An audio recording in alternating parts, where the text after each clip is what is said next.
Hey guys, what's up? Hello, how's it going? Another From recap.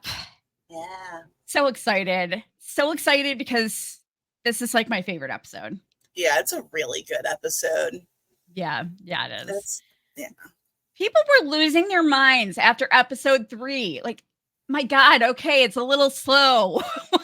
There's more show coming. Yes. It's not like it was the season finale. Right. Relax. And it was still good. It was still good, even if it was a little slow, you know? I cannot people. So many people are complaining about there's no answers on this show. There's no. I was like telling my husband, I was like, they just want Fatima to come out and be like, it's a monster baby. The end. like, pretty much. Yeah. Mm-hmm. Yeah, Jade through the rope. Bow. They don't want a well-crafted, slow burn mystery box. They just want instant gratification and that's part of the fun of it, you know? It's part of the fun of just watching the show and theorizing with people. Are you back? You're back. Oh, okay. Sorry. Sorry, I lost you again. Oh. No, I was just gonna say it's just part of the fun of shows like this. Just constantly theorizing with other fans about what might be going on. But enjoy the ride.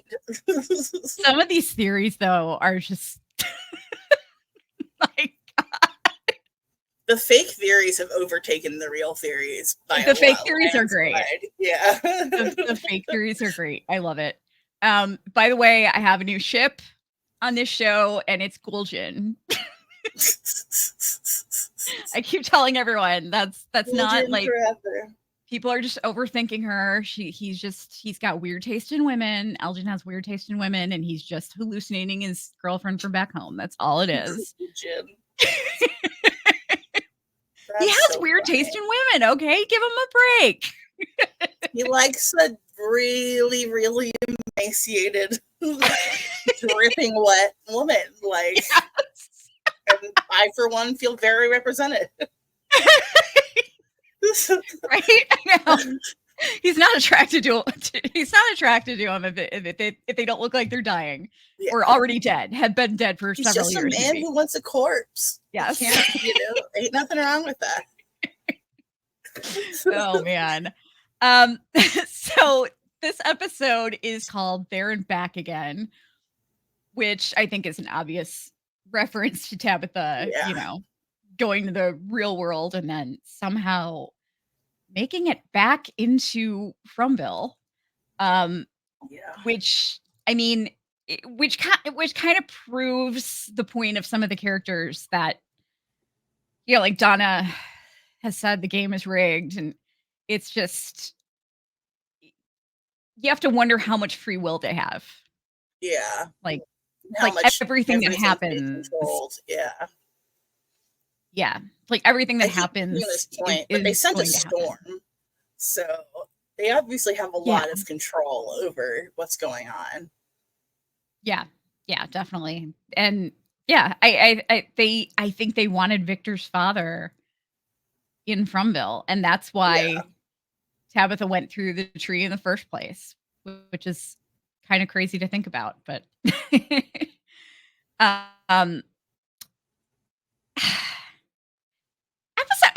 I'm sorry. I don't mean to get off track, but the more I think about it, episode 3 was not slow in my opinion. I don't know what people are talking about. A ton of stuff happened in episode 3.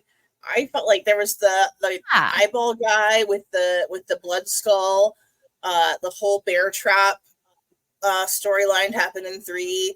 The ambulance arriving, her finding the bracelet and the ambulance, all that stuff was major events. If people just want a colony house massacre every episode, or what they're expecting.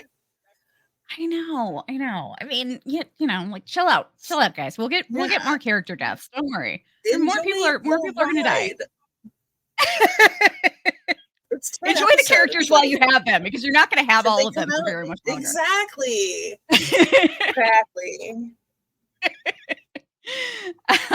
But so anyway, I cannot. What makes me really sad about this is that as much as I love this episode, we're almost halfway through. Yeah, we're really close. That's so depressing. Yeah. Because I'm just not ready for the season to end, especially since season 4 hasn't been announced yet. But I've heard that the set is still there, which is they're gonna get a good another sign. season. I would think. I don't know why they wouldn't. Yeah. I mean, it started like the Facebook groups are like in the hundreds of thousands of members at this point. Like I think that they should be doing well enough at this point that they wouldn't consider. It's the only show on MGM Plus that anyone's heard of. So. Yeah, exactly. Exactly. And it's doing better than ever. So yeah, there will be a season 4 for sure. But interestingly enough, There and Back Again is also the subtitle of The Hobbit. Oh. Which I didn't know until I didn't know that. Yeah. But I'll go ahead and read the synopsis. Boyd is forced to make a tough decision when newcomers arrive in town at nightfall. Victor unearths memories from the past in the hopes of finding answers. And by the way, I did not read off our names for this episode for our audio listeners. Yeah. Our audio listeners are going to feel excluded. Hi, I'm Kelly Heavy Metal Blanket 14. I'm Jazzy Randall Cicada Breakdance Dotson. That's a mouthful, but I love it. Yeah. All my nicknames are always a mouthful. I can barely ever fit my real name in there. Yeah, I know. I'm verbose. All right. Well, let's jump into it. Get into it. All right. We open at the famous tree in the road. The ambulance has stopped. Officer Acosta and the 2 EMTs get out and survey the tree. Acosta remarks,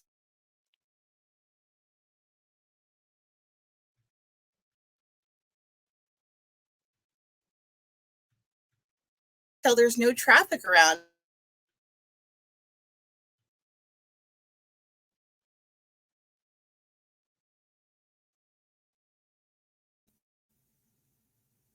I'm sorry. Our connection sucks today. I don't know what's really going not good. Yeah. Sorry. It keeps like going black and like loading and then it comes back. Is it me? I don't know, because I've been having a lot of problems too lately. So I'm not sure. But we will do our best. Yeah, sorry. All we can do. Tabitha gets out of the back of the ambulance and is horrified to see the ever familiar tree. The crows begin to swarm overhead as Tabitha cries out. She's noticed by the EMTs and they rush her back into the ambulance, but she continues to stare at the tree in horror. Acosta suggests a detour and pulls the protesting Tabitha back onto the ambulance. Did you notice that the crows were like extra wild? Yeah. Yeah. They were kind of out of control. A lot of crows. Yeah. Yeah. Yeah, I did notice that. At the former Liu, current Matthews house, I'm going to go with Latthews for now until we make the official changeover. Ethan is sitting at the kitchen table studying some of Eloise's drawings. The phone begins to ring. Ethan picks it up, and it is who I'm going to refer to now as Unthomas. Unthomas, yes. Yeah. By the way, I was listening closely to the voice. That is absolutely the boy in white. Yeah. But I don't think that's part of the story. Yeah, I don't think so either. Yeah. I don't think it's supposed to be. Yeah. I think they just used him, because they needed a kid's voice. Yeah. It's easier than hiring another kid. Yeah. Yeah. But yeah, that was absolutely his voice. Yeah, I think so. He identifies himself as Thomas and tells Ethan, and this is the phone call I was talking about accidentally in the live. This is the phone call that convinced me that they're like trying to actively kill Ethan. I feel the combination of the Alma setup with Alma, like them almost knowing that he would run out and try to save Alma and having the old lady hiding right there, and then this phone call trying to lure him outside. Yeah. I feel like they're after Ethan. Like, I didn't think about it like that. That's just how I've been interpreting. No, that's a good observation. The voice identifies itself as Thomas and tells Ethan that their mom is coming in an ambulance and he needs to help her and he shouldn't be afraid. Ethan asks who this is, and the voice insists again that it's Thomas. At this moment, Jim comes out from the next room and pulls the phone out of Ethan's hand, asking him who's there. Jim takes over the call. Thomas tells Jim that calls him Jim this time and not Dad. Yeah. Jim tells him to leave the kids alone, and Thomas laughs and says, "But they aren't your children anymore." Furious, Jim rips the phone off the wall as Julie runs in the room. I'm kind of dreading the audience hearing that line. Yeah. Because I think we're going to have everybody and their brother posting on Monday, "Oh my God, Jim's dead." Yeah, most likely. Or Tabitha cheated. I've seen so many people say that Fatima had sex with a monster to get pregnant. What? Yes, that Fatima, because she's polyamorous or because they're in a non-monogamous, non-traditional relationship, that Fatima banged a monster and that's how she got pregnant. And it's not Ellis's baby, it's like Smiley's baby. And I'm like, so she just went to the monster tunnels and no, yeah, I guess so. Oh my God. I mean, the talismans were there when she got to town. Yeah, she had them. The only way that she could hook up with a monster is if she actually, like, she can't hook up with one accidentally. She would have to, like. And we already saw someone try to hook up with a monster and they got immediately disenjawed. So yes. That might be the worst theory I've heard yet. Yeah. It's sorry whoever threw that out. But it was more than one person, unfortunately. Oh God. I don't get it. Sorry. Furious, Jim rips the phone off the wall as Julie runs in the room. Jim bends down to ask Ethan what Thomas said to him, and Ethan says that Tabitha is alive and that she needs their help. We have the credits, and then Jim's like, why are you fucking with me, Ethan? You just told me that they were gonna find her bones. Right. And now you're telling me she's alive. What is wrong with you, you cruel child? He is a little strange. The dead crow sits on the floor of Colony House. Nikki is cleaning up the blood off the wall and orders Bacta to pick the dead crow up. Yeah, why does Bacta have to pick up the dead crow? Like, why? Yeah. Why is she insistent that Bacta do this? Shoot, not good. Oh man. So weird. Yeah. Bacta fires back for Nikki to pick it up. It broke through a plate glass window to get in there, and she doesn't want whatever bad juju it has. Yeah. She also scolds Tilly for reading tarot, asking her if she thinks that's a smart thing to do in a place like this. Tilly stammers an apology as Donna comes upstairs and urges them to stop bickering. She bends down and checks on the startled-looking Elgin, who insists that he is okay. Downstairs at the kitchen table, Marielle is giving Fatima a checkup. Fatima insists it's necessary, but Marielle reassures her that she inspects all of her patients after they've been attacked by a psychotic bird. She also mentions how it helps prevent her from worrying about Christy out there on the food gathering mission. Fatima reassures her that they have the talismans and shelter, that they will be safe.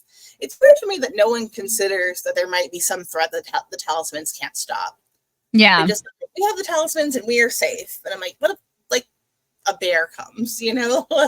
Yeah, I mean, especially with Marielle, who, you know, just went through whatever the hell she went through.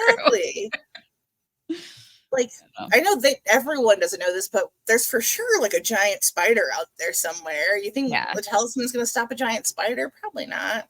Yeah. And you know, what they don't realize yet is that Jade just totally fucked them all. Right. It is going to cause a flood. That's my theory. Jade doing that is going to cause a flood. Saved I think that's a Christy. good theory. Saved Christy, but it's going to cause a flood.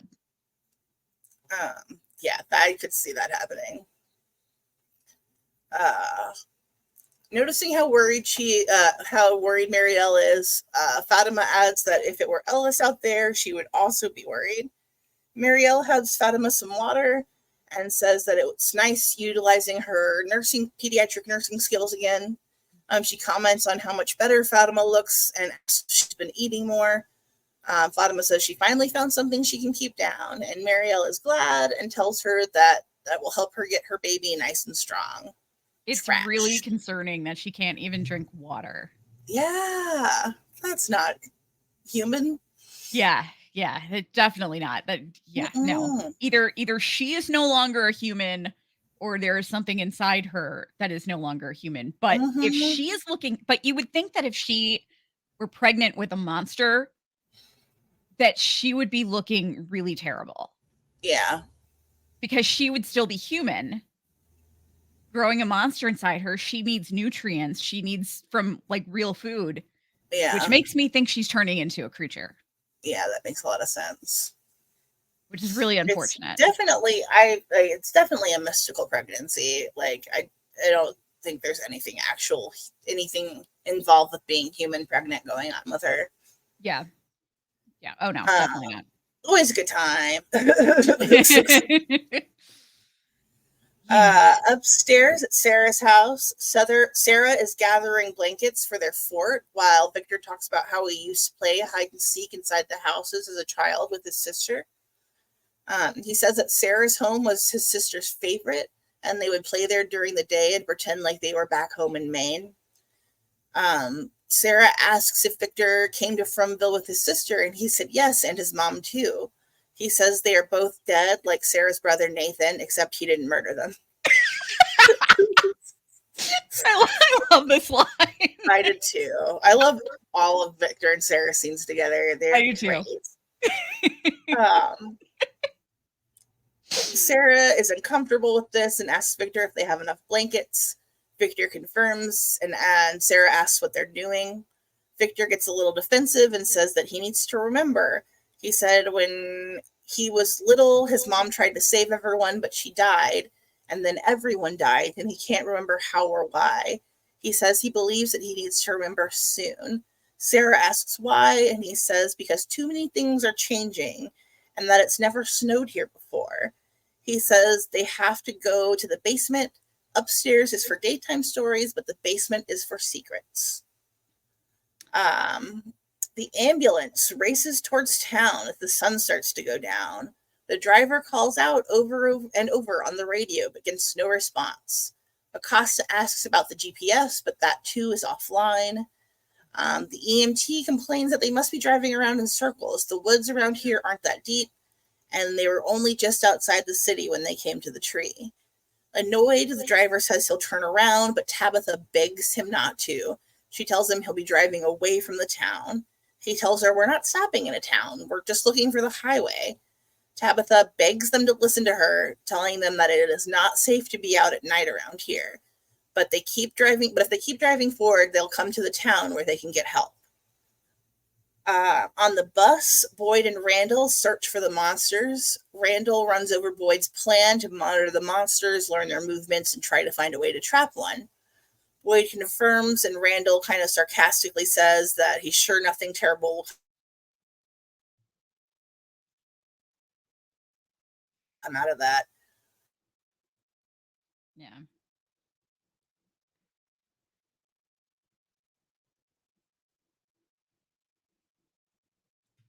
I'm so sorry that I don't know why we keep. Can you still hear me when I blank out? I can hear you. Yeah. Okay. You're back now. Should I just keep talking? Okay.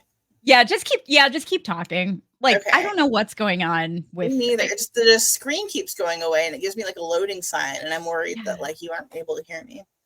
I can't. But just keep going. I'm just gonna keep talking. Yeah.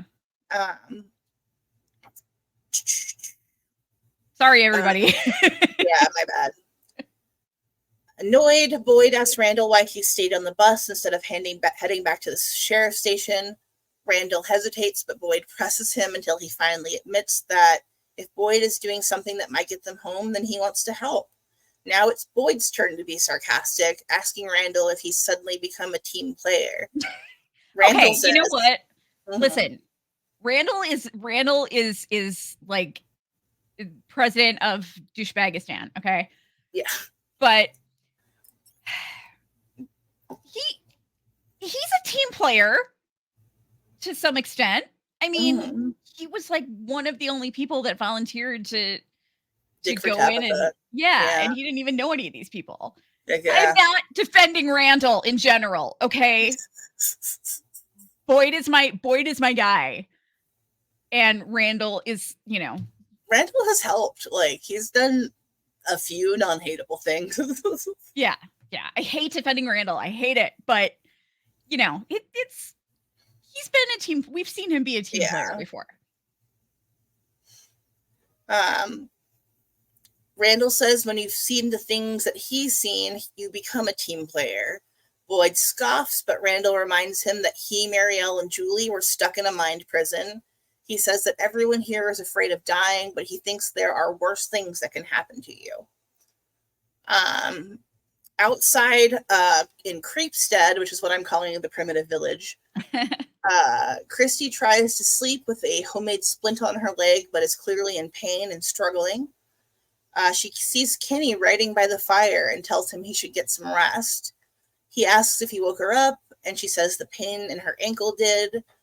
He comes over to try to help her, asking if there's anything he can do, but she says no. There's really nothing that can be done until the swelling goes down. She asks what he's writing, and he tells her it's a letter to his mom, that in Chinese culture, you write letters to the dead on holidays, but since there's never a holiday here, he's just going to do it now. Christy says she believes Tian-Chen would like that, and Kenny agrees. She reiterates that what she said in the previous episode, that Kenny is not alone. He says that he knows that, but everything's different now. The things that he thought he was fighting for are gone, and the things that he thought he was going home to are also gone. The people that he would normally talk to that about are Christy and his mom, but now his mom is gone.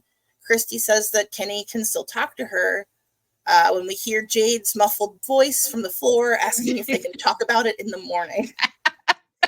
I thought that was so funny. You don't even know Jade's in there. Like, it's just very, like, you just hear his voice off screen. Yeah. They apologize, but Jade sits up. He said he hasn't been sleeping either. He pulls out his flask and drinks. Christy motions for it and also takes a drink. And Jade asks if they want to hear something crazy. Finally, people are communicating. Yeah. Thank God. Back at Sarah's, Victor is hanging up the sheets to build the fort.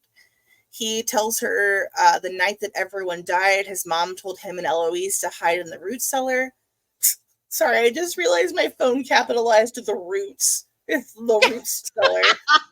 Like an autocorrect. That's so funny. That's hilarious. The roots are living in Fromville. Just like, they told us to hide with Questlove. Oh man. He says that Eloise didn't listen, but he did. He motions for Sarah to sit in the fort and joins her. He tells her he hid in the root cellar until morning, and when he came out, there were bodies everywhere. We see the flashback of young Victor surrounded by corpses standing in the middle of town, and the boy in white and his dog motioning for him to follow.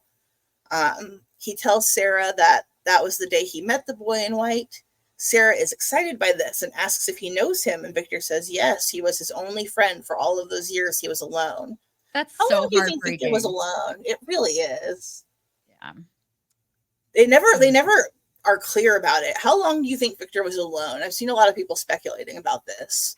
The problem is, so we know that other than Victor, Donna has been there the longest. Yeah. Which is 3 years, I think. Yeah. And who knows what people may have come and gone, because Victor has problems with his memory. Yeah. He doesn't we remember know stuff. they have clothes from the 80s. Okay. Ooh, yeah. I don't think that's a major spoiler. Yeah. Oh yeah, that's right. Yeah. I'm remembering what you're talking about now. Yeah. Yeah, it's not a major spoiler that they see some 80s clothes hanging around. Died. Yeah. Yeah. It's very possible that people may have come and gone. And yeah. What's fascinating is if he starts getting all of his memories back, he could remember a time period that we have heard nothing about, which is kind of fascinating. Yeah. You know, I really like that idea. We might see flashbacks of like, I think that we might see flashbacks of like 20-year-old Victor, you know? Yeah. I would like that. Yeah, that would be cool. What if he's like, what if he had a wife and kids? He could have had a wife and kids for all we know. That's true. And just blocked it all out because it's too painful. Yeah. Holy shit. There's so much that may have happened that we don't know about because Victor doesn't remember. Yeah. That's crazy. So crazy, yeah. Victor says he wasn't able to bury all the bodies. There were just too many and he was too little. So the boy in white told him to gather things that were precious to them and bury those instead. He pulls the string on the dirty suitcase that he dug up from outside of Colony House and opens it to reveal the belongings of the previous townsfolk. Sarah asks if these items will help him remember, and Victor says that he thinks so. Sarah asks why Victor needs her, and Victor says he doesn't want to do this alone, that he may have to remember some scary things, and Sarah is the scariest person in town, so the memories won't scare her. Sarah kind of laughs quietly to herself. I loved it. I did too. And we talked about this before, but it makes the previous scene where he shows up at her house and he's being all weird and hesitant make more sense. He's afraid of Sarah. Yeah. It's like that totally tracks. Like, yeah. He has a pretty high body count.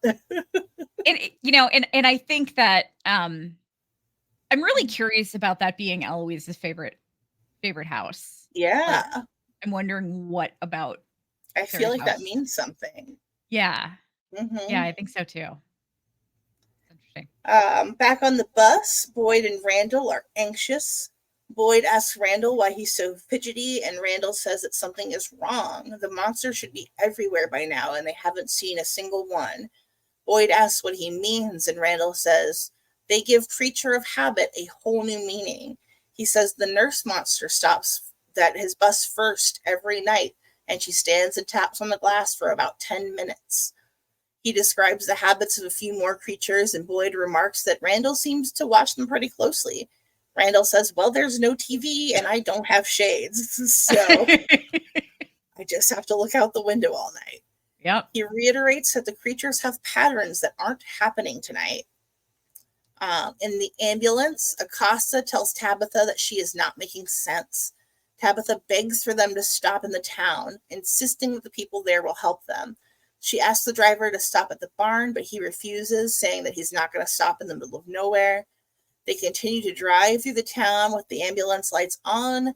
They are spotted first by Boyd and Randall, and then by Ethan standing at the window.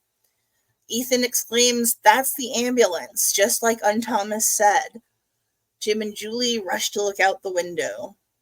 As the ambulance zooms by, Boyd and Randall hop out of the bus and try to flag them down, but it just, boom, keeps on going. Yep. Ethan runs out of the house and into the street, screaming for his mom, followed by Jim. Boyd catches him and carries the protesting Ethan back to the Lathu's house. Inside the ambulance, the EMTs have about had it with Tabitha. When they see the body of a young woman lying in the road, the driver immediately begins to pull over. This is one of those moments where you're just screaming at your TV, you know? Yeah. It's stressful. Yeah. Inside the house, Ethan is telling Boyd about the call that they got and insisting that they have to go help Tabitha. The ambulance pulls up to the body and the medics begin to hop out. Tabitha is freaking out, begging them to stop, screaming that is not a person. Acosta handcuffs her to the rail inside the ambulance while she begs for them to stop. They continue to tell her to calm down, and she is screaming, "You are all going to die." The medics rush up on the body of one of the female monsters lying in the street. They try to take her pulse, but surprisingly get nothing. Acosta hops out of the back of the ambulance and shouts to the medics that Tabitha is freaking out when the girl suddenly begins smiling at them and opens her eyes. She drops her human visage and slices the EMT's throat and the driver's belly. They both fall to the... Sorry, go ahead. Oh, no, I was just going to say, why did her, when she went full monster, why did her hair disappear? Because my friend said the same thing. I think the human face is just a glamour. I don't think they actually have human faces. Because when Smiley died, he didn't have hair. He just had the monster face. Yeah. That would make sense. Yeah, that would make sense because when we saw them in the tunnels sleeping, they looked like monsters, right? It's like what the monster underneath that's actually there. Yeah. Because it's not like her wig fell off. It's just gone. Yeah. But I think we have seen some female monsters though with their monster faces, but they still have hair. Oh, really? I swear we have, but maybe I'm wrong. I was thinking about the old lady monster because like her little bonnet and hair disappear when she becomes the monster too. Yeah. Yeah, no, that's a good point though. That's my best guess. Yeah.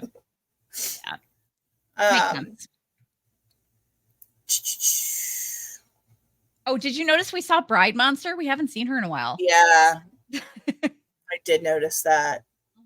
They get a visit from a lot of them. Yeah. They both fall to the ground as the monster screams, hands covered in their blood. Acosta draws her gun and orders the monsters to back up. It continues to advance on her as she opens fire. Inside, they hear the gunshots. Jim rushes to the window, and Randall says that the monsters have surely arrived by now. Acosta continues firing on the female monster with no effect. She's also being approached from behind by one of the male monsters. She spins and fires again with no effect, and then takes off running into the dark, leaving Tabitha chained to a wall. What an asshole. Yeah. What an absolute dick. Imagine that. I'm just going to call her Ass Costa. I love it. Not Ass Costa. Acosta continues firing on the... Oh, wait, I'm rereading the same part. Tabitha has watched all of the events of this happen from inside the ambulance. Terrified, she tries to wake up Henry and get him unstrapped from the gurney. Jim tells Boyd that he is going out to check on Tabitha and puts on his coat and leaves. Boyd does Jim's job and tells Ethan that he needs to stay in the house. He says that if anyone is out there, they will be in extra danger if they have to worry about Ethan. Ethan says he understands, and Boyd tells Julie to stay with him, and he and Randall take off towards the ambulance. Jim is such a bonehead. We just heard him say in a previous episode that he needs to stop leaving his kids behind. Like, I understand this is his wife. He literally runs out the door and doesn't even say anything to his kids. Like, yeah, I think he says to Boyd, like, do what you want or whatever. Yeah. He totally ignores Ethan and Julie and takes off into Monster Town. He's such a moron. Where it's obviously a setup because they already called you to tell you it's a setup. Yeah. Anyway. What a man, Jim. He has nothing but audacity this season. I just finished my notes for episode 6 and I was like, I fucking hate you. He has nothing else. He at least has the audacity. In the ambulance, Tabitha tells Henry that they are in danger and they need to get inside as quickly as possible. She says there are things in this town that will hurt them if they don't get inside. Just as then, a monster screams nearby and startles Henry, and the back door of the ambulance swings open, and Tabitha turns around in terror, but it's Jim. She cries out for him, and he hops onto the ambulance, and they kiss and embrace, and Tabitha begs for Jim to help them. She shows him that she is handcuffed to the wall. He asks where the keys are, but the panicking Tabitha does not know. Randall and Boyd reach the ambulance and are shocked to see Tabitha. Jim asks Boyd for his handcuff keys because all handcuff keys are basically the same. I didn't know that. Yeah. But they essentially are. Yeah. Jim asks Boyd for the handcuff keys, but Boyd doesn't have them. Randall says that there's a toolkit on the bus they can use, and he runs off to grab it. Boyd tries to stop him, but he is already gone. Jim tells Jim and Tabitha to stay where they are, and he closes the doors to the ambulance. In Colony House, a member rings the bell, yelling that there is a runner on the hill. Nikki heads to the window to check. Acosta is on the hillside outside Colony House, surrounded by monsters on all sides. She continues to ineffectively shoot her gun at them for some reason. Yeah. As they close in on her. I don't know why she keeps doing it. Because she's ass Costa. Yeah. She's dumbass Costa. Like, why do you need to shoot every monster 5 times before it registers to you that this is not helping? Yeah. Anyway. She continues to ineffectively shoot her gun at them as they close in on her, screaming horribly. Nikki is watching this unfold, calling out to the household that she believes is a cop. Acosta continues firing all around her as monsters close in from every angle. Taking aim at a monster, she accidentally shoots through the glass of Colony House and hits Nikki in the stomach. Everyone inside screams as Marielle rushes to help her. With the help of another member of Colony House, they lift Nikki onto the couch, and Marielle begins to check her gunshot wound. Fatima and the rest of Colony House watch from behind. Nikki cries out in pain as Marielle rolls her over. Take it away. So, Acosta is Ass Costa. Ass Costa. Yeah, is banging on the Colony House door while blood is basically just pouring out of Nikki's side. Marielle, continues trying to help her. They let us ask Costa in, and she walks in and she's got her gun in her hand, and everybody just stops and stares at her, realizing what happened. And she starts freaking out, and Donna starts grilling her, and it's a very uncomfortable situation. Yeah. Randall goes back to the bus to get the toolkit, and the cicadas start making their way in. He tries to ignore it. He just rushes out of the bus and gets surrounded by monsters. I laugh. I had to laugh at this part. He's holding up the talisman like it's a crucifix in a vampire movie. Yeah, exactly like that. Yeah. It was kind of funny. He's like, get back. And librarian monster is like, oh, sweetie, it doesn't work that way. She's the monsters are getting sassy with Randall. Where was I? Oh yeah. So he sees Boyd and immediately tosses him the tool bag as he's getting surrounded by monsters. Boyd yells at him to get back to the bus, but he gets swarmed by cicadas. And Boyd then gives Jim the tool bag, and Jim manages to uncuff Tabitha.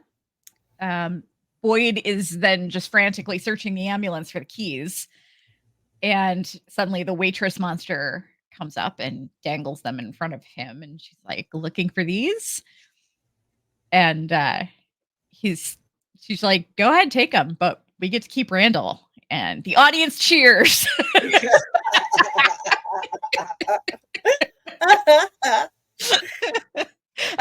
Everyone watching is like, go Boyd, go. know what he was supposed to do. Yeah, I know. Like, how could he have possibly gotten Randall out of there? There's no way. There's no way. There's no way he could have saved him. Yeah. Yeah, there's no way at all.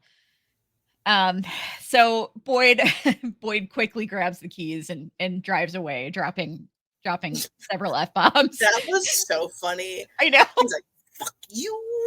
Oh, fuck you. Fuck you. I was dying. Like, it's a stressful moment, but that really broke the tension for me. It made me Boyd's use of F-bombs in this show is hilarious to me. It's always funny. Like, my favorite is still the one, and I think it was season 1. His Khatri was still alive, and he's walking out of the church. He's like, "Now I'm swearing in the house of the Lord." I loved it. It was so great. So funny. But yeah, so Boyd grabs the keys, drives away, and Randall just basically gets swarmed by the monsters as he's yelling at Boyd for leaving him. At Colony House, Bacta, Ellis, and Fatima are all holding Nikki down as Marielle tries to remove the bullet because there's no exit wound, and blood is just gushing out. It was really gross. Yeah, it was rough. But she manages to get the bullet out. Meanwhile, Acosta is still losing her shit to Donna. Jim finally gets Tabby free, and they exit the ambulance with Henry and Boyd. They make it to Colony House, and basically everyone just stares at Tabitha like she's a zoo animal. Like, what the fuck is happening? Boyd sees Nikki bleeding on the couch and asks Donna what the fuck happened. Then Elgin is this part made me laugh. Elgin's in the kitchen with Tilly, and she's like, "That poor girl," and he said Nikki's gonna be okay. And Tilly said, "I'm not talking about Nikki, I'm talking about Fatima." Who cares about Nikki? She's just bleeding out on the couch. Who cares? She'll be fine. Yeah. She told Claire to eat shit. I'm not worried about her. Yeah. You're gonna soft Bacta and expect some sympathy from me? Yeah. Get out of here. Yeah. But she said she thinks that maybe the bird was a sign. Elgin then sees his girlfriend, Ghoul Lady, and starts freaking out, asks Tilly if he's awake, which he clearly is because she's not seeing her. Yeah. Like she was in his dream.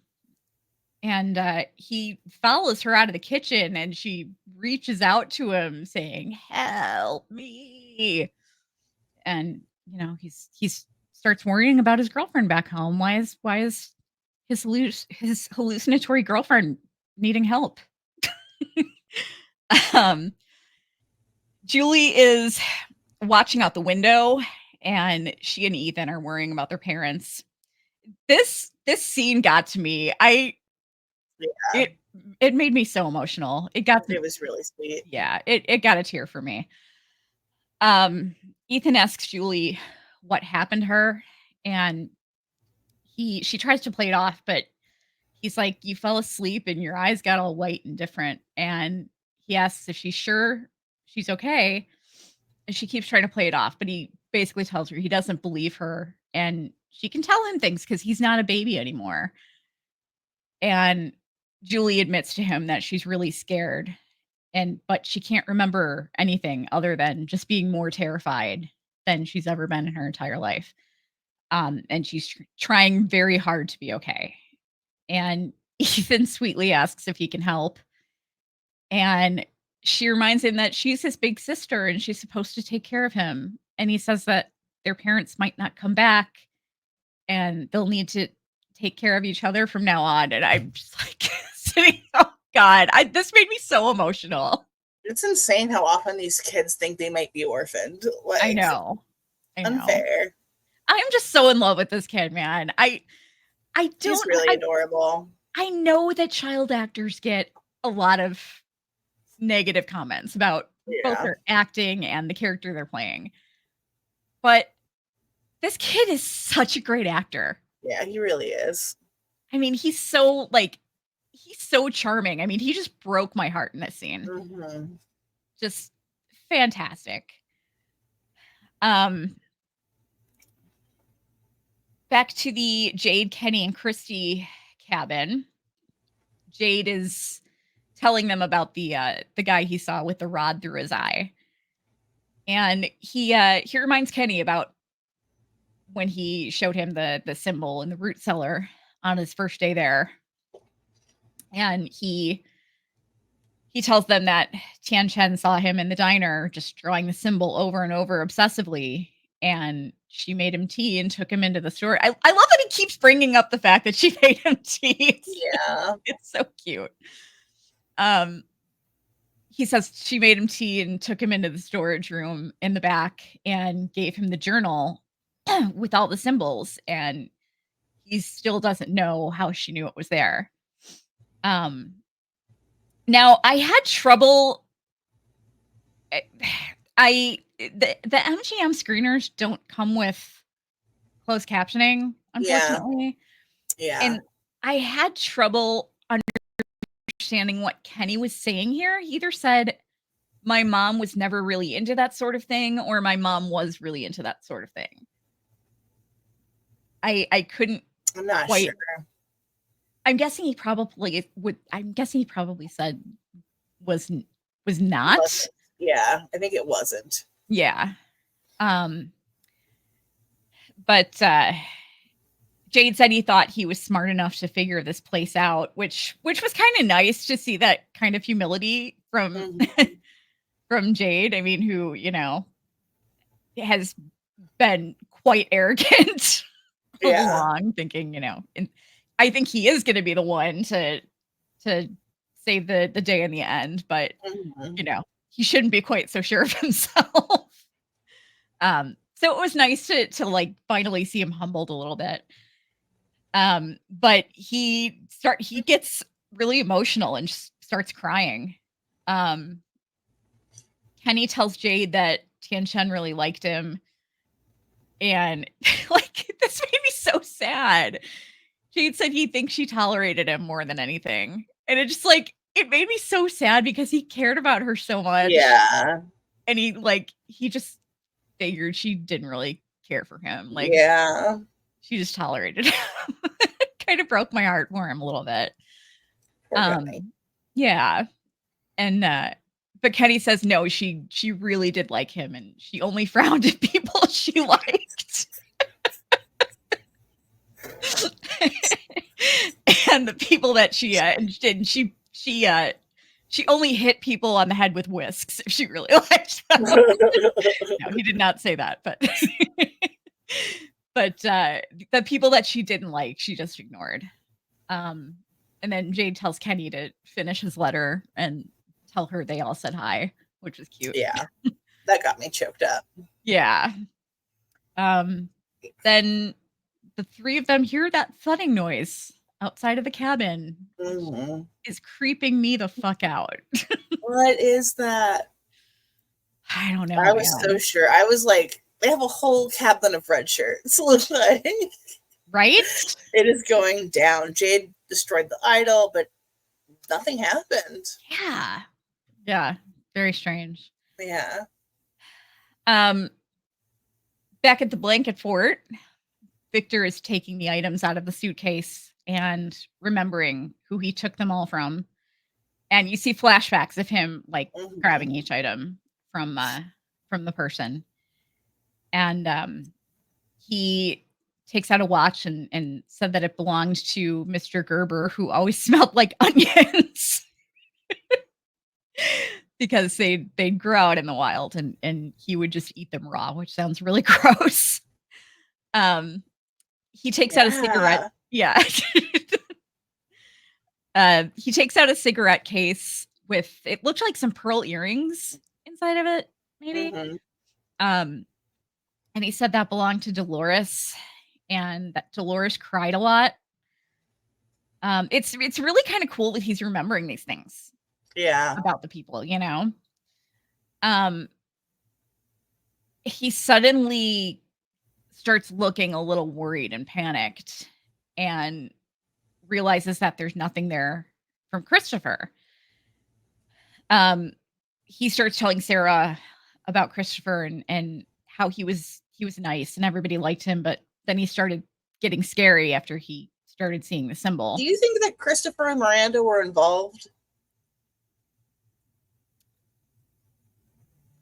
I don't know. It's just, for me, I thought it was established, but it's definitely not. They never say it for sure anywhere in the series. But the way that he refers to Christopher as their friend and his mom's friend, where everyone else is just Mr. This or Mr. That, Christopher's the only person he calls by their first name instead of Mrs. Davis or Mr. Whoever. And he always calls Christopher his mom's friend and his family's friend, which to me sounds like Uncle Christopher. You know what I mean? do you remember what I was telling you about? Yeah. That I felt like there that lends some more basis to that theory of yours. Oh shit. We're both blowing my mind kind of here. And nobody has any idea what we're talking about, but you will soon enough, I promise. But yeah, I'm convinced now that there was something going on. I think you are correct.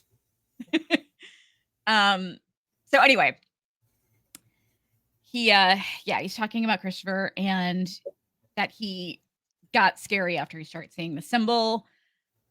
Victor then suddenly just has a massive freak out and says he doesn't want to do this anymore. And he's completely terrified and he panics and has what I referred to as Victor's metal moment. He just like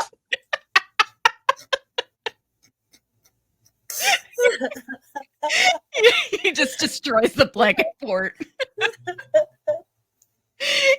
in a very metal moment. Yeah. That's what I'm calling this episode, Victor Goes Metal. Yeah. But Sarah tries to calm him down and tells him he doesn't have to be afraid and she's the scariest person in town, remember? And Victor then suddenly has a very creepy memory no, this wasn't the super creepy part. That's coming up in a minute. But he has a memory of Christopher. It looks like was he in the church basement? Yeah, church basement. Okay, that's what it looked like. But I was having a hard time telling. He was in the church basement with Jasper, and he's operating Jasper, and he's got Jasper saying, "Hello, Victor." And Victor says, "I know what's missing." His name was Jasper. This is the first time that we got Jasper's name, right? Yeah. Yeah. Okay, that's what I thought. Back at Colony House, Boyd tells Donna that he left Randall and that he was just trying to save everybody. Jim and Tabby are in a room upstairs, and she assures him that Henry is definitely Victor's father. And she tells him that she was in the house that Victor grew up in. And she tells him about the basement with the paintings and with Miranda's visions. I'm sorry. As I'm going through this recap, I'm starting to think of things that are just validating that theory even more now. Yeah. And it's just I apologize to everybody who's watching or listening to this because they'll have no idea what I'm talking about. But she's telling him about the basement with the paintings and Miranda's visions. Downstairs, blood starts pouring out of Nikki's mouth, just like pouring out of her mouth, and she's dead, in a matter of seconds. Mari tries to revive her, but she's not able to. Boyd then just flips the fuck out on Acosta And the moment was very reminiscent of him and Frank. Yeah. In the pilot. Yeah.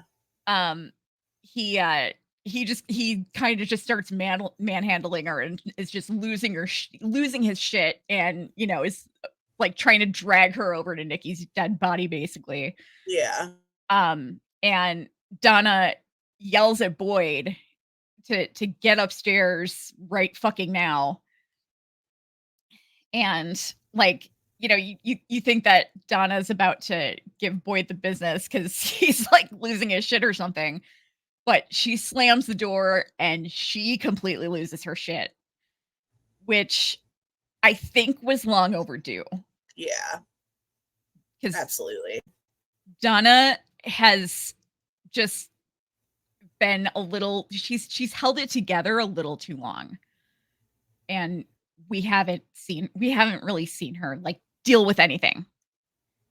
And I mean, she's just a wreck. She just starts sobbing hysterically and just, starts crying and saying it's one thing after another.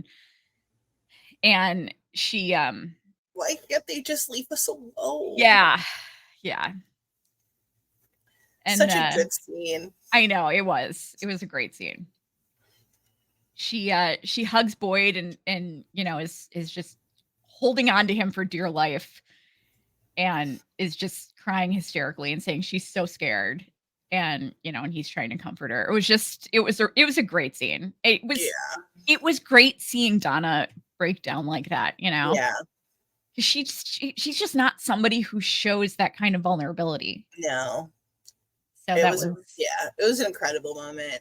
Yeah, it really was. I really loved Harold's, like, she stops him from yelling at Acosta and he's like, ah! Like, he's like trying to like rein it back in, like that whole from start to finish, such like so well acted from both of them. They're incredible scene partners. They really are. I absolutely love them together. Back at Sarah's house, Victor is telling her about how Jasper belonged to Christopher, and Christopher used to be so much fun, and he'd make them all laugh, which was awesome because people didn't laugh much back then. But he started seeing the symbol and then changed, and he wasn't making them laugh anymore. And Victor then has a very creepy memory of going down into the basement and seeing Christopher yelling at Jasper. And you think at first that Christopher's just losing his mind, but then you see Jasper's mouth just moving on its own. Yeah. And so he's having a legit argument with a ventriloquist dummy, which is freaky as hell. And then we hear that scream. And that scream that Jade keeps hearing. Yeah. Victor tells Sarah that Jasper is the one who can tell them why it happened, which that whole thing just freaks me the fuck out. That's like nightmare fuel. Yeah. Back at Colony House, Ellis and a red shirt are laying Nikki's body down in one of the upstairs bedrooms. And Fatima comes up and says that she was so mean to her the other day. And she asks if, which was putting up the red flag right away because she wasn't. Mickey was mean to her. And she said she was so mean to her the other day and she felt bad. And she asks if she could just have some time alone with her. And he leaves and she closes the door. And she unwraps the blankets and removes her bandage. And in the most disgusting thing that we've seen on the show yet, starts digging her fingers into Nikki's bullet wound and just devouring the blood off her fingers. Lapping the blood up. She's literally feasting off of her. Yeah, it's fucking gross. Disgusting. It's so gross. I cannot, oh God, having to watch this scene back again. Yeah. so I could do my notes. I'm like, I know what happens. I don't need to watch it. I don't need to see it. Yeah. I did not need to watch it. Oh my God. So fucking disgusting. Yeah. Donna, we go to Donna's room and she is pouring her and Boyd a couple of drinks and they cheers to better days. Suddenly they see the ambulance lights flashing outside. They look outside and see Randall lying on the hood of the ambulance. And he comes to, sputtering up blood, and his neck and face are just kind of totally shredded. Yeah. And I was just like, when I saw this, I was just like, oh, this town is trying to fuck with Boyd. Yeah. They're gonna fuck up Randall, but leave him alive. Yeah. So that Boyd can just look at him and feel bad about leaving him. Yeah. And Randall's so contemptuous and he's so mad at Boyd for, I don't understand what he thought Boyd could do for him. Like, I really don't get how Boyd was supposed to help him in that scenario. There was no way. Like, yeah. He's going to hold that against him. Yeah. Forever. Yeah, I'm sure. I hope he'll get over it. I mean, especially since we have kind of a new foil on the scene. You know, I'm hoping that this is like Randall's redemption season, and I hope so. Yeah. But and that he'll eventually get it. But yeah, just what an ending. Yeah. Like, incredible. This season has so many cliffhangers. It's crazy. And it's so great because I've been raving for a while about episode 4 and how I love it so much. Like this 2, 4, and 9 are my favorites, I think. We haven't seen the finale yet, but of the 9 that we've seen, 2, 4, and 9 are probably my favorites. I would say I really like 6 too. Yeah. Yeah. I don't know. Yeah, 9 might be my favorite. Just because so much happens. Yeah. The ending of that. I like them all, honestly. I don't think there's a weak episode in the season, but I must be in the minority. Yeah. Yeah, I don't think there is either. I am absolutely loving this season so much.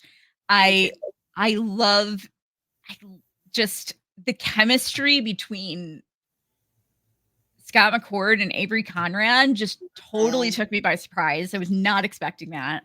Killing their scenes. Yeah. They have several more scenes together and after this episode, and it's just they're all really great. And it's Sarah kind of redeems herself a lot, I think, in her scenes with Victor. Yeah. But like she didn't do anything annoying. She didn't push anybody's buttons accidentally in an attempt to be a martyr. She's just like, she's the scariest person in town. Yeah. And she kind of accepts that, and she's dealing with it and coming to terms with it, and she's getting over it, which is good because I could not handle another season of Sarah being a martyr. No. I couldn't deal with that. No. So what who's getting your pancakes and who is going in the box for you?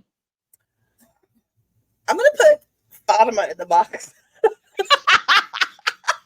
This may be the only time, but that scene was unforgivably gross. It's probably my least favorite thing I've ever seen. Yeah. Top 5 at least. It was so gross. Bad, Fatima, disgusting. Pancakes is harder because like everyone deserves pancakes in this episode. Actually, I'm gonna put Acosta in the box. Because who just fired the gun towards a house? Like, they know there's people in the town. Yeah. Tabitha's told them there's people in the town. How fucking irresponsible is you to, like, run around firing your gun in a circle when it's already not working? Yes. It's already not working, and you're going to shoot towards a house that you don't know is occupied or not? Acosta's going in the box. Forgive me, Fatima. Yeah. I still think you're gross. Seriously, what the fuck? You're a cop. So, of course, you just open fire. Oh, who cares? Oh, God. Yeah. And she leaves Tabitha. Yes. Abandons 2 people in an ambulance, one of whom is handcuffed. Yes. Who you handcuffed to a wall. Yes. And then you just go and open fire at a house? Like, my God. That's box. And 100 years box. Yeah. Yeah. And the fact that she actually gets worse after this somehow. Yes. Who are you, Dale? Yeah. I think Randall might finally get out of his forever box. Yeah. He's working his way out. I think Acosta might take over the forever box. Yeah, she sucks. Yeah. Yeah. And then really pancakes.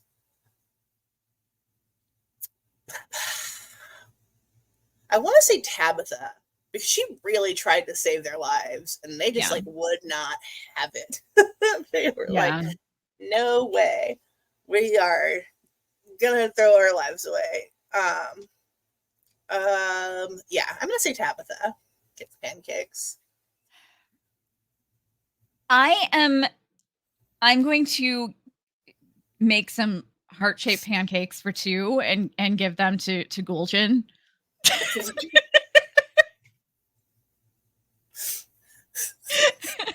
No, I'm kidding. No, I think I'm gonna give the pancakes to Ethan. Because like he was just such an absolute sweetheart in this episode with Julie. It just broke my heart. But it's tough. I also want to give them to Donna because, I thought about Donna too. But Donna's gotten pancakes a lot. Yeah. My issue with Ethan is him running out of like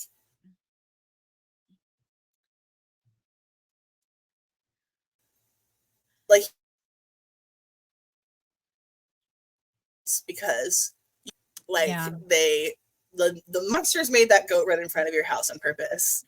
You already opened the door and almost killed yourself and your sister, and then you're gonna do it again the next episode? Like, come on, buddy, get it together. You know what? I'm gonna go rogue. In a shocking twist, I'm going to welcome Randall out of his forever box and give him pancakes. I think this might be the only episode I would give him pancakes for. Yeah. He really did try to save Tabitha at his own expense. Yeah, he did. I never thought I'd be giving Randall pancakes. But if it's gonna be any episode, it should be this one. Yeah, for sure. Yeah. Ethan can get a kid-sized portion. Yeah. He's a kid anyway. Yeah. So Acosta, I'm putting Acosta in the forever box. So I feel like we should stick somebody else in the box too. I'm going with her because it's her first appearance. Well, technically second, but it's her first real episode, and she sucks.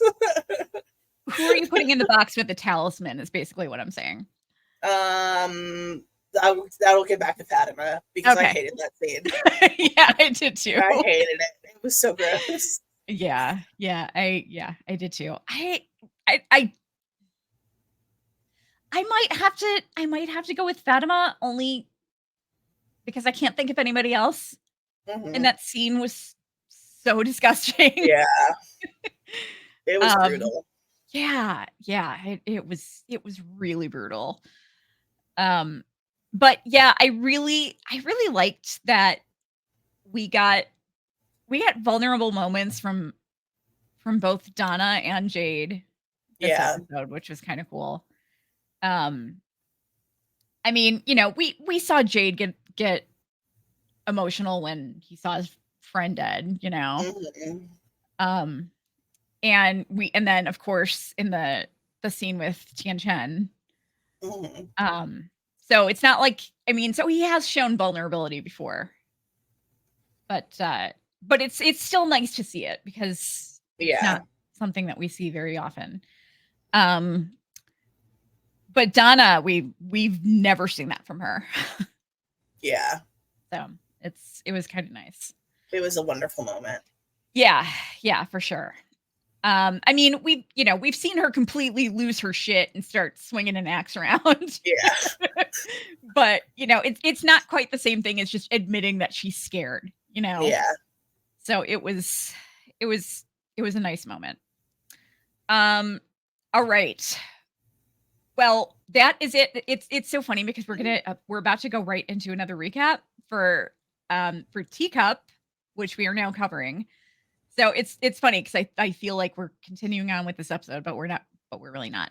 But anyway, for those of you who don't already know, we are covering the show Teacup on Peacock. It's terrifying. It's from James Wan. Yeah. It's from James Wan, who was behind the Saw films, Conjuring. Just he's done a whole lot. I'm a huge Saw junkie. I don't know why. I mean, the first one is a good movie, honestly. Yeah. Like I haven't watched, I think I've only seen the first two because I'm not a big torture porn gal, but I'm not either. I like the first Saw movie. It's a fully decent movie. Yeah. I loved the second one too. I thought the second one was great. But yeah, I'm not a torture porn movie kind of person either, but for some reason, I think maybe just because I loved the first two so much, I just kept watching every single one. Do they stay good? I mean, they're okay. I don't think most things stay good after the third. I feel like you're lucky if you get a good third movie. Yeah. One of them is really good, and I can't remember which one it was. I want to say it was like maybe 5, 6, or 7, but one of those was also the worst one. Oh no. 3D, I think, was the worst one. That was fucking terrible. 3D. I mean, you need to watch that when you need a good laugh. It's bad. I'm so glad we stopped doing that. I hate the rise and fall of 3D twice within our society. I know. So strange. Oh, but yeah, the latest one though, Jigsaw. Jigsaw was it was Saw 10. Saw 10 was the most recent. They're on 10? Good Lord. People absolutely loved it. Yeah, they do. I thought it was an enjoyable watch. I thought 10 was an enjoyable watch, but I wouldn't say it was a brilliant movie. I mean, it was still a very flawed Saw movie. Actually, I have to say 3 actually wasn't too bad either. But after that, it kind of all went to shit. But yeah, so anyway, we are covering Teacup. Teacup is on, it's going to be on twice a week for the next 4 weeks, right? The first 2 episodes are out already. So our recap is going up right away. We're about to record this, and then I'm going to put up the recaps immediately. On YouTube, I'm going to try to get them onto the audio podcast tonight as well. They may not be up until, well, I mean, by the time you're listening to this, it'll be up. So I don't know what I'm talking about. So just look for, we're going to put the first 2 episodes on all of our podcasts. So if you're subscribed to any of our podcasts, you will get the first 2 episodes of the Teacup TV podcast. After that, you will need to go and look up the Teacup TV podcast and subscribe if you want to keep listening to our audio podcast, which is just, it's the same as, you know, our YouTube recaps. It's just without the video. Mm-hmm. But we are also going to be covering Hysteria, which debuts on the 18th. Have you watched any of that yet? Not yet. I'm going to watch it tonight. Yeah, I'm gonna probably, I probably won't get to it tonight, but I'm gonna watch it this weekend for sure. We are also covering the Book of Carol. The full title is The Walking Dead, Daryl Dixon, The Book of Carol, which is a little ridiculous. Rolls right off the tongue. Yeah. But that is going on we're going on to episode 3 this week. So make sure you check that out if you haven't yet. And once we're done with this crazy fall season, we're going to start covering Severance, season 1. And then they moved the premiere up. They moved it up? No, you're kidding me. To January. It's not like okay. October, I was so scared November, you were going to say. But yeah, no, they moved it up from February to January. Okay, that's not too terrible. Yeah. I was terrified you were going to say November, and I was I was just going to start throwing stuff. I should have broken that. I should have said the whole time. They moved it up to January instead of making you panic. Like, sorry, the severed floor is already canceled, everybody. Before we recorded our first episode, the severed floor is canceled. We're done. It's over. No, so we will be covering Severed soon, and our audio podcast for that is called The Severed Floor. But yeah, you can go to. We're actually going to have some somewhat of a website up too soon. So I'll talk more about that once it's all put together. But there's a lot of interesting things happening right now. And yeah, we're really excited. So please, if you liked this, I almost forgot.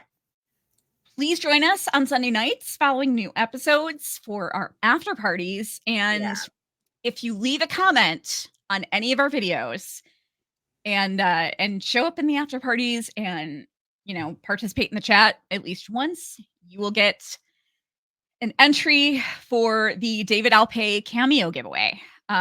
You won't get like an extra entry per comment, but you know, as long as you'll get an entry per video that you comment on or participate in the chat in. But his I have a feeling his cameos are probably pretty great because his intro is hilarious. His intro is really hysterical. So I suggest everybody go check it out and, you know, to get a little preview of what you're entering to win. And you can ask for a pep talk or a roast or, you know, just pretty much anything. So make sure you enter that and like and subscribe and turn on your notifications so you don't miss any of our videos, especially now with us having so many shows that we're covering at once.